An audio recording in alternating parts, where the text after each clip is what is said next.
Actually শুভকে আমি date করি অ্যান্ড আমি বিদেশে গেলে শুভ আমার সাথে যায়।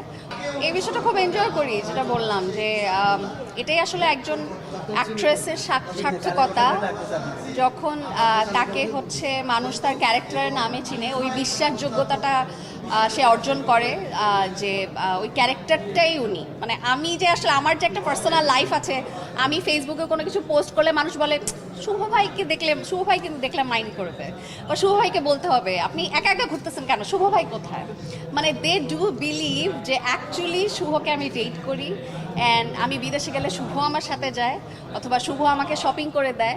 তো এটা আমি খুব খুব এনজয় করি, খুব মজা লাগে। শুভ ভাইয়ের যেহেতু কথা বললেন, শুভ ভাইয়ের সাথে সামনে আমরা কোনো কাজে দেখতে পাবো কি? শুভ ভাই তো কানাডায়, শুভ ভাই তো কানাডায় অনেকদিন ধরে, সো জানি না কবে আসবে। ছোট্ট একটা মজার কথা বলি, রিসেন্টলি আমি মালয়েশিয়ায় গিয়েছিলাম।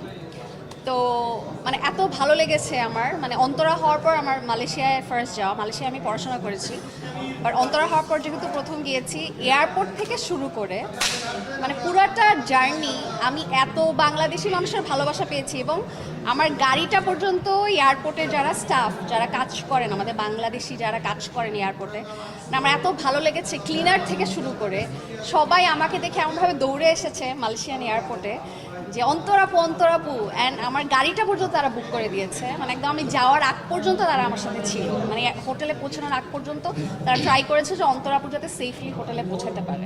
মানে এটা যে আমার কি ভালো লেগেছে, এটা আসলে ভাষা প্রকাশ করার মতো। আপুর সামনে 14 ফেব্রুয়ারি প্লাস ঈদ, সামনে কি কাজ দেখতে পাবো? সবে বড় তো মনে হয় 14 ফেব্রুয়ারিতে। জি রাইট, নাই ঠিক না?